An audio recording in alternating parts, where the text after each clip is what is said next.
So you know who we are. It's Aaron. And Kristen. And this is Drive Mode Show. Yes. Don't forget to subscribe because then you'll get all the rest of our good content. We just learned last night you're supposed to say that at the beginning, not at the end of the video. There we go. Yeah, okay. Anyway. We're in person. Yeah. In the same place, not on camera. We're in person at the Chicago Auto Show. No green screen. It's actually us. So we are at the Chicago Auto Show, and we're actually standing in front of an electric pickup truck. Chevrolet's new all-electric pickup truck. It was built from the ground up, so this is not a Silverado that they said, hey, let's stick an EV engine in there. This is built on the Ultium platform, their new battery platform, which is supposed to be really good. Mm-hmm. And it also has that Utify, I think it's called Utify, the new connectivity package inside. Utify, one of those. Ultium is such a cool name, though. I think it's like straight out of a comic book. It's like what Iron Man used on his armor or something, right? So anyway, like you said, fully electric from the ground up, so it was designed to be that way. It's going to hit the market at roughly $40,000. Yep. And up, right? So you start out work truck, $40,000, and go up. All the way up to $105,000. Right. But there are a lot of really good three-digit numbers involved with this truck. Pound-feet. 780. 780. That's if all the watts are available. Right. That's opening everything up and saying to hell with it. For a brief amount of time. But up to 780 pound-feet of torque. Yes. What else do we need to know? Horsepower, 660. And range, 400 miles. 400 miles of range. That's pretty good. That'll get me from Austin to my in-laws out in West Texas, 3.5 hours. Right. And what I have learned with electric vehicles is range is a good estimate if you're just driving regularly. So you're driving it around town, you maybe get on the highway for a minute, a couple of exits, that sort of thing.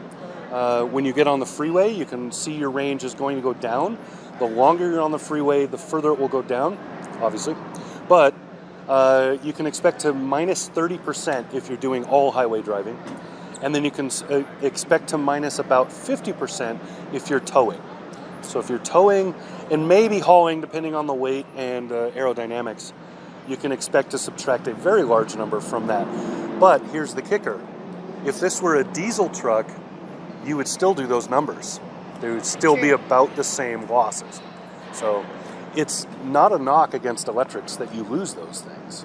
No, and I have to be honest, I've always been an ICE girl. I love the sound of the diesel engines and the internal combustion engines, and I wasn't on board, with the whole EV revolution. But I think this is really cool, and I think for people who drive trucks, this has a lot to offer, especially as they improve the speed of charging. Yes, and the beauty that I'm seeing anyway, but I know you're seeing it because we've talked about it, is that with trucks like this one from Chevrolet, with its competitor over at Ford, and with upcoming competitors from Ram and Tesla and others, yes. Well, not so much those, and I'll explain why. Is that they're starting from a perspective of who is going to work with this truck.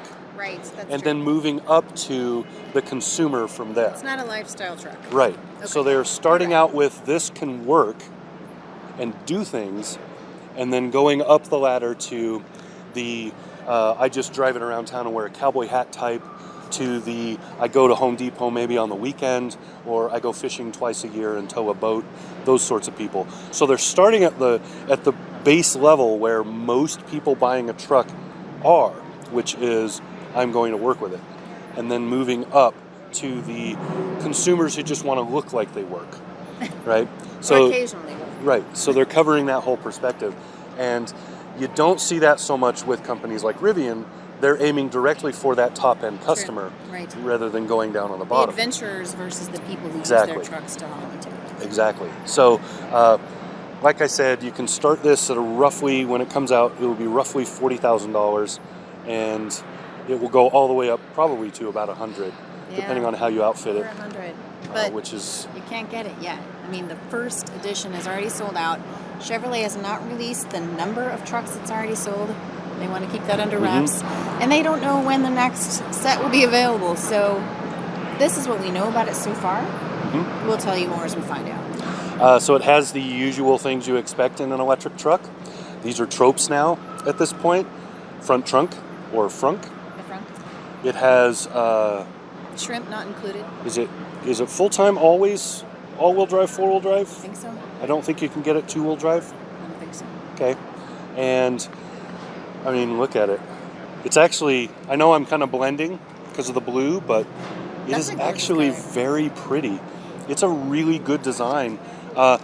Some of you might notice the throwback. This is a bit of an Avalanche throwback back here. And just the overall design of it is slightly futuristic, but not so much that I go, another stupid spaceship EV. It's actually good looking. And that you make a good point, because from Chevrolet's perspective, they've been around for decades.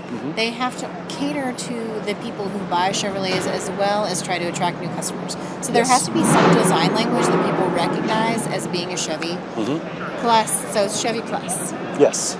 So there you go. This is the Chicago Auto Show, and we're specifically talking about the Silverado. Is it EV or electric? All electric. Is that what they're calling it? Yep, the all-electric Silverado. All-electric Silverado. This is Aaron. This is Kristen. Drive Mode Show.